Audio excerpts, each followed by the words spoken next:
desde el mismo lugar donde se origina la noticia. Pro Periodismo, Región, Opinión. ¿Le huelen?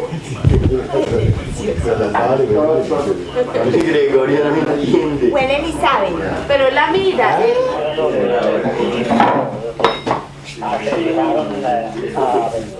No, y ese doctor de todo el dijo, ¿qué pasa, hermano? El caballo, mira, ahí está el caballo.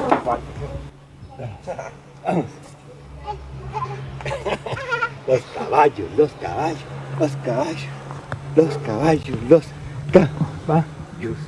Hola, lindo. Ay, ay, mi caballo. Sí. La gana, sí.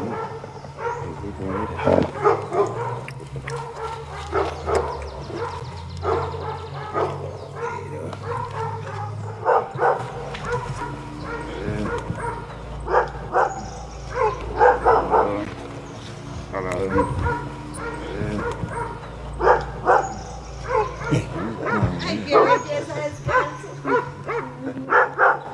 ¿Listo?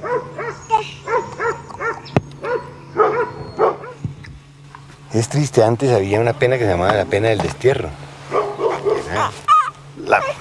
Que era una pena, y eso es lo que uno siente cuando tiene que irse.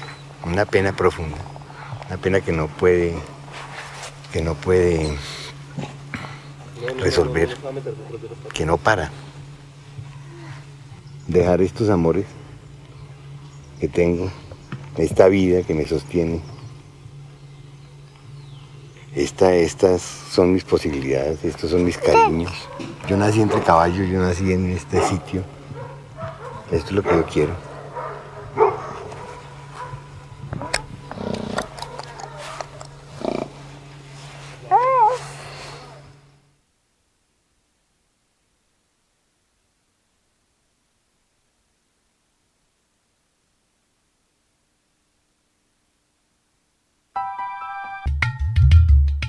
Pro Periodismo, Región, Opinión. Bienvenidos a Periodismo, Región y Opinión, el programa periodístico de nuestro canal regional Telepacífico que hoy originamos a propósito de la celebración de los 35 años de la Escuela de Comunicación Social y la Facultad de Artes Integradas desde el campus de la Universidad del Valle. En compañía de un hombre que fue invitado a hablar aquí, que ahora lo tenemos en nuestra compañía, Alfredo Molano, a quien agradecemos profundamente haya aceptado esta invitación. Tiene que salir muy rápido para Bogotá, pero muchas gracias por aceptar esta invitación. Y la primera pregunta, Alfredo, es: usted decide en un momento de su vida, hace bastante ya, alejarse de los libros, de los escritos técnicos y comenzar a contar el país, a recorrerlo, a viajar. Y hoy lo recorre dictando esa experiencia, contando esa experiencia en las universidades que tienen cátedra de periodismo. Pasó de sociólogo a periodista, sigue siendo sociólogo. ¿Cómo se definiría hoy? Bueno, en primer lugar, debo lamentar profundamente la desaparición de Fernando Garavito, que murió esta mañana. Sea lo que diga en su honor.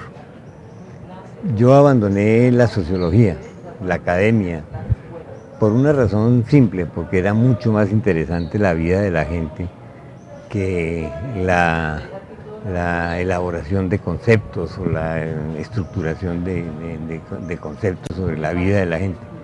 A mí eso me sedujo, me convenció, ¿no? Y me dediqué y he dedicado buena parte de mi vida activa como profesional a oír a la gente, a escribir con sus palabras y con sus testimonios historias que permiten entender al país. Ahora ya un poco de viejo, que puedo caminar menos, me invitan a que cuente esa historia, la cuento con el mayor gusto, ¿no es cierto?, con la ilusión de que haya estudiantes y haya sobre todo periodistas que se interesan por esa otra mirada sobre la vida de Colombia. Usted dijo en una ocasión, y tenemos aquí sobre la mesa de trabajo el libro de donde extractamos esa parte en Desterrados, Crónicas del Desarraigo, que a la gente mejor que estudiarla era conversar con ella, era dejar que contara sus cosas. ¿Cree usted que toda esta literatura que ha surgido a partir del conflicto y le hablo de libros referidos a historias de desplazamiento, de paramilitares, de narcotraficantes, de guerrilleros, ¿le hace un aporte al entendimiento mejor de la situación del país? Yo creo que sí, hombre. Yo creo que comprender un fenómeno no es contabilizarlo, ¿no? Es contarlo, digámoslo así.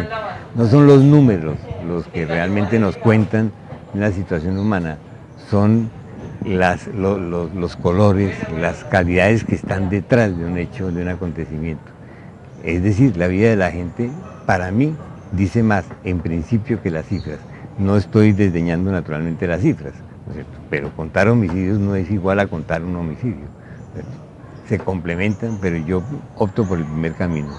Usted a lo largo de su vida ha sido amenazado hasta el cansancio, estuvo en el exilio, vivió en Barcelona, estuvo en Stanford también. ¿Qué le dejó la experiencia de estar lejos? Porque noto que hay cierto desapasionamiento, no habla usted con un amor así muy patriótico del país. ¿Le preocupa, le duele la situación? No me duele y por eso volví, ¿no es cierto? Yo realmente vivía en el exterior con unas ciertas comodidades que aquí no tenía, pero no tenía la fuerza que tiene la vida en el país, ¿no es cierto? Que es lo que a mí me atrae, que es lo que yo, digamos, tengo la obligación de entender y tengo la obligación de divulgar, digamos, una obligación naturalmente ética. A mí me enseñó a mirarlo un poco con distancia, a entender el país un poco en el concierto mundial, en el concierto espacial, no solamente histórico, como yo lo he tratado de comprender, sino espacial y por lo tanto en relación con otros países. Pero lo que a mí me trajo al país es la necesidad de vivirlo, ¿no es cierto?, de sentirlo. No sigo tan apasionado como antes, ¿no es cierto?, el país quizás más apasionado porque entiendo nuevas dimensiones, nuevos matices del país que me obsesionan simple y llanamente. Cuando me refería a la falta de apasionamiento, tal vez no es usted muy expresivo. Cuando lee uno la introducción de este libro, dice cuando uno abandona el país deja muchas cosas, deja la familia, deja la comida, deja los ambientes. De ese país que usted recorrió muchas veces a pie, muchas veces a lomo de caballo, al país que hoy tenemos, ¿sí? ¿Cuál es la gran diferencia para el periodista concretamente frente al ejercicio que debe hacer de contar lo que ocurre? ¿Es más fácil? ¿Se puede hoy contar? Yo creo que sí, hombre, siempre se ha podido contar. Yo, en los momentos en que digamos, más se denunciaba la existencia de retenes, de guerrillas, de crímenes, ¿no? Yo recorrí el país en ese momento todo, de lado a lado, ¿no es cierto? Ahora también lo recorro cuando puedo, en la medida en que es posible. Ya acá, claro, no soy capaz de aguantarme 8 días de mula, pero naturalmente que sigo con el mismo interés y las mismas posibilidades de contarlo. Yo creo que hay ahora unas nuevas generaciones, ¿no? que han sufrido el país y que lo pueden contar de una manera con mayor distancia, ¿no es cierto? Ya no son los papás que han asesinado, ya ha pasado un poco de sangre sobre toda la situación y la gente puede contarlo, no con menos dolor, pero con menos fuerza. Pues hacemos nuestro primer corte a comerciales para seguir hablando con Alfredo Molano Bravo, un hombre que decidió un día dejar de estudiar a la gente para comenzar a escucharla. Fue muy famoso su programa Travesías, con el que recorrió el país, las rutas libertadoras, las rutas de algunos problemas que todavía hoy, después de más de 30 años de ejercicio periodístico e intelectual, siguen acosando a nuestro país. En unos segunditos volvemos con ustedes. Pro Periodismo, Región Opinión.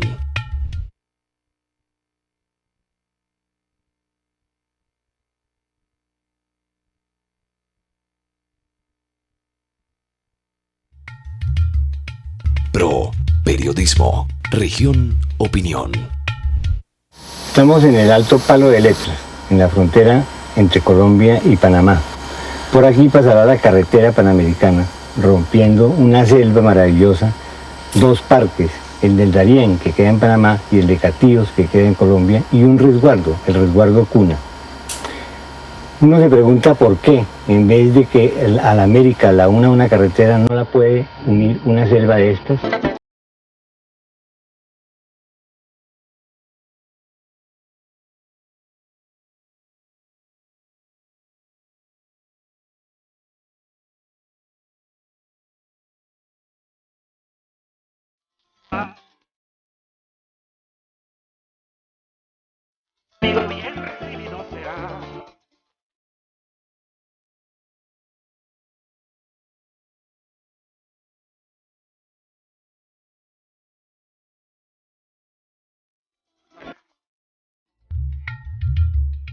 Pro Periodismo, Región, Opinión. ¿No se unen los riesgos, la peligrosidad a que hoy se haga un periodismo desde los escritorios, desde las oficinas de redacción? No, mire, el peligro de hacer periodismo hoy son los tribunales a que están llevando a los periodistas. Es decir, ahí digamos casi una decisión por parte de ciertos callos que uno pisa, como columnista o como periodista, de llevarlo a los tribunales por injuria y calumnia. Y yo no solamente lo digo por mí, estuve en el exilio y estuve también en los tribunales, digamos, con la misma lógica general. Valga decir que quedó limpio ya, ¿no? Fue absuelto. ¿No? Sí, estoy limpio, el tribunal ya tomó la decisión también. Pero está sucediendo, uno lo ve en muchísimos casos de periodistas, ¿no es cierto?, que están ante tribunales por injuria y calumnia. Y eso es una manera de amordazar, es una manera de callar, es una manera, porque cada pleito es de una complejidad enorme, no solamente en lo que significa en desgaste de tiempo, sino en desgaste de dinero, en desgaste emocional. No, sentarse uno en el banquillo de los acusados es una cosa muy complicada, además que vale mucho, ¿no es cierto? Hubo un tiempo en el que se creyó que el conflicto en Colombia estaba lejos, estaba por allá en el campo. Alguna vez Álvaro Gómez Hurtado se refirió a la Uribe Meta como: yo no voy por allá a esas lejanías, en línea recta la Uribe está a 90 kilómetros de Bogotá.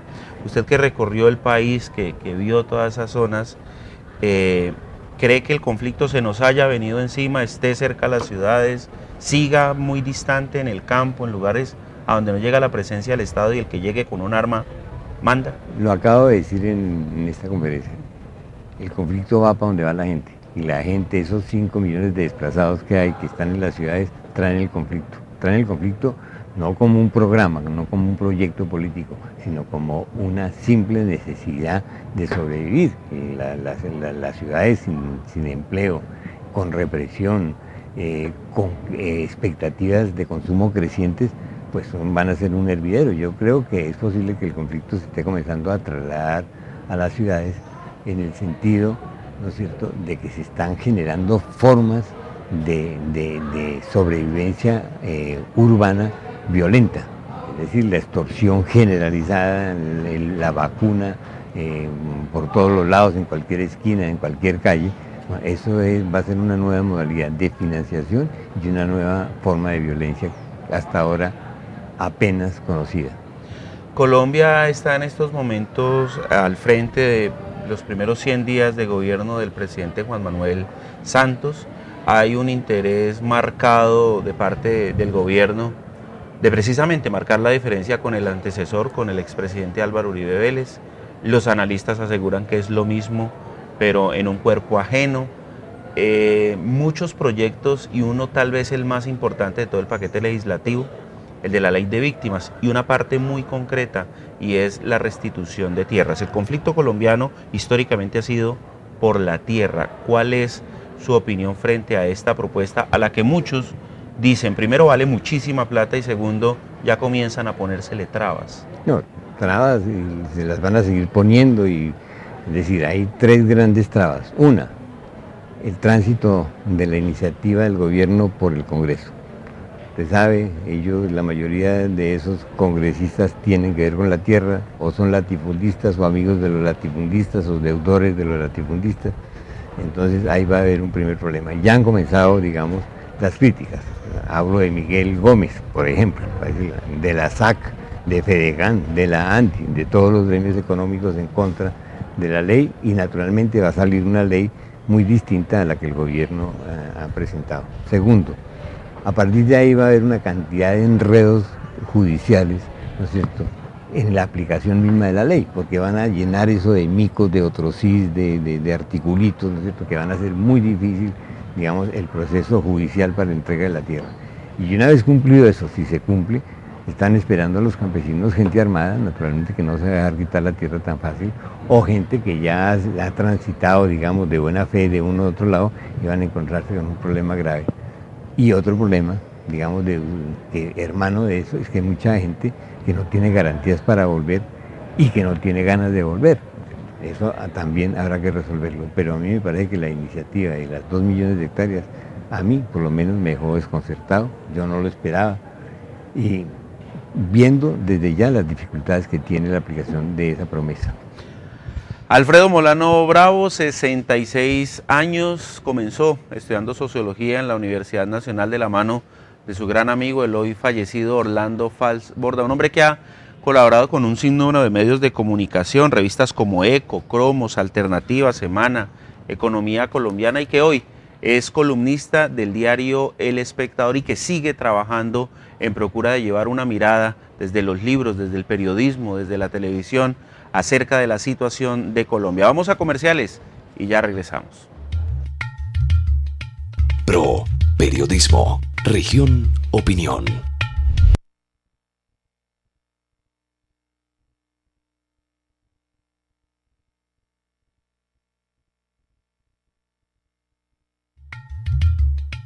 Pro Periodismo, Región Opinión.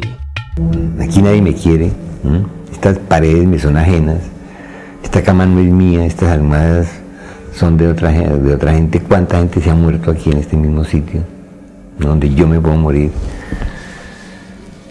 Y me senté un rato, ¿no?, atónito, vencido, hasta que pues eso no puede seguir, ¿no? Eso uno lo puede sentir, pero eso no puede continuar. Tiene que pararse, bañarse, cambiarse de blue jean, salir a la calle, leer, prender el radio, bueno, llamar a Bogotá a ver cómo están, cómo quedaron. Pero naturalmente que el exilio es una situación de interinidad, ¿no?, muy dolorosa, ¿no?, porque es una herida que escuece permanentemente. Uno no está ni allá ni aquí. Yo no vivo 12 horas, digamos, yo vivo 18. Las 12 de aquí más 6 de allá, para empatar, 18 horas pendientes de todo. Y uno tiene de todas maneras un pie aquí y uno allá. Entonces, esa ambivalencia lo complica a uno, porque usted no puede hacer planes.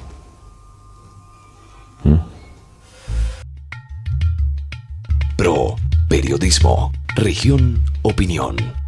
Hablaba usted de las 3 trabas, y a propósito de trabas, le escuché una cosa muy particular ahora en la conferencia, y dijo: la generación del 60 es una generación que tiene que reconocer que perdimos en todo, perdimos en lo militar, en lo académico, en lo político. Nos queda una esperanza. California. California, sí, así es.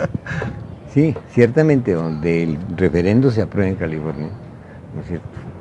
Es decir, comienza el derrumbe del prohibicionismo y comienza el derrumbe del argumento de la guerra a la droga, ¿no es cierto?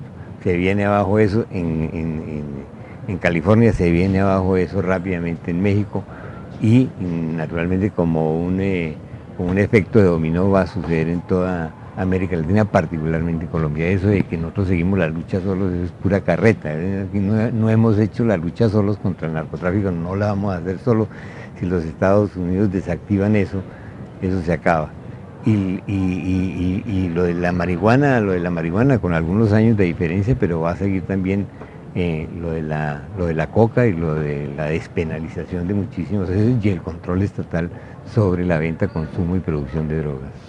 Profesor, siempre en Colombia ha estado amarrado el conflicto a lo económico, bien sea coca, bien sea marihuana, bien sea banano en el Urabá, o palma en el Chocó, o ganaderos, o sea, siempre hay una relación. Concretamente, en lo que respecta a las FARC, cuando dan el paso, creo que fue en su 7ª conferencia, pasar de convertirse en un ejército regular, fue gracias al incremento de su patrimonio gracias a la cocaína, primero con gramajes y después ya utilizándola como una fuente de financiación.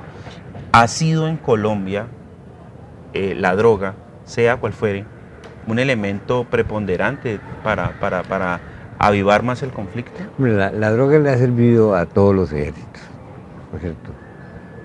Con el argumento de la droga se ha armado el Ejército Nacional, ¿no es cierto?, hasta llegar al 6% del PIB, ¿no es cierto?, a tener un ejército de 400.000 hombres, con el argumento de que hay que combatir la droga, el terrorismo, etc.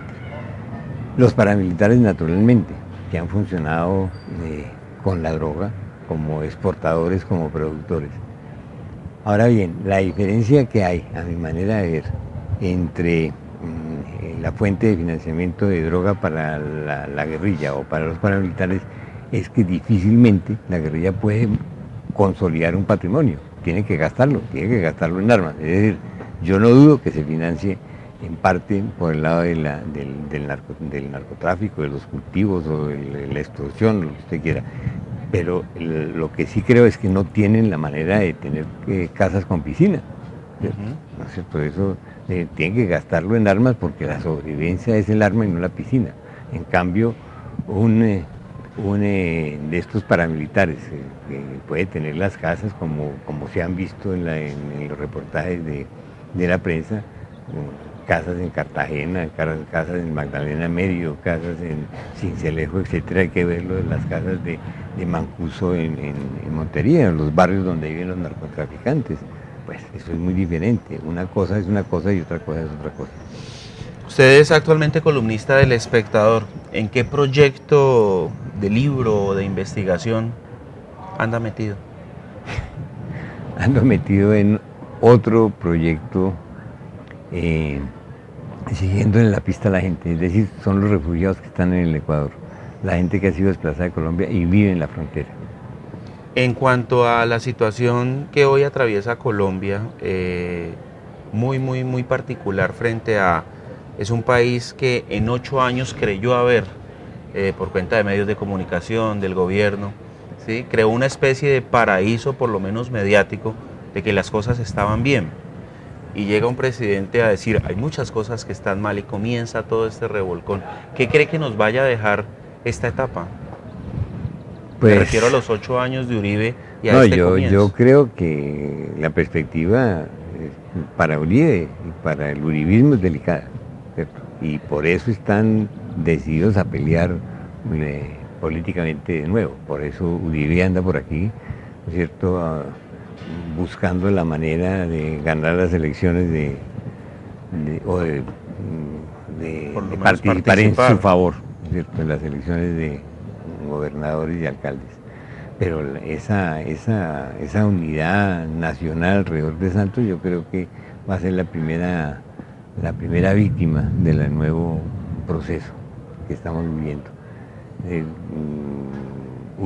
Santos ha dado clarísimas muestras de romper con muchos de los desarrollos políticos que había hecho Uribe. Yo creo que quedará la minería, el TLC y sobre todo el problema de la seguridad. Pero finalmente, con respecto a Venezuela y Ecuador, con respecto a la Corte Suprema y con respecto a tierra, las cosas están cambiando. Comenzamos esta entrevista y usted aludió a la muerte de Fernando Garavito, todo lo que se ha dicho, dijo usted, se lo brindo a él. ¿Qué le brindaría a Orlando Fals? Bueno, mi deuda con Orlando Fals moral es impagable, ¿cierto?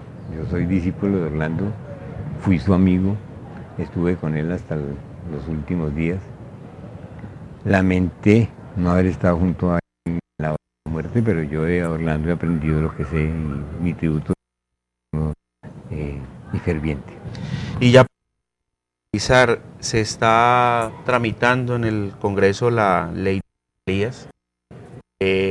Fundamenta el gobierno en que los departamentos se han beneficiado de pues, mucha corrupción. Pero los críticos de esta ley están de vuelta a perder lo poco que se había ganado en descentralización. ¿Cree usted que en Colombia las regiones han perdido o han ganado fuerza? Y esta sería una inquietud final, Hombre, profesor. yo no sé qué será mejor, que se lo roben en la provincia o se lo roben en el centro. Muchísimas gracias, muy amable. Bueno, que estén muy bien, pues, gracias. este es Alfredo Molano, su segundo apellido es Bravo, y de verdad, un hombre que ha demostrado con su trabajo desde el periodismo, desde recorrer el país para contar, escuchar a la gente, y nos ha dejado ver esa Colombia que ha sido el resultado de muchísimos años de violencia. Hasta una nueva emisión. Pro, cada semana, con un periodista invitado, desde el mismo lugar donde se origina la noticia. Pro, periodismo, región, opinión.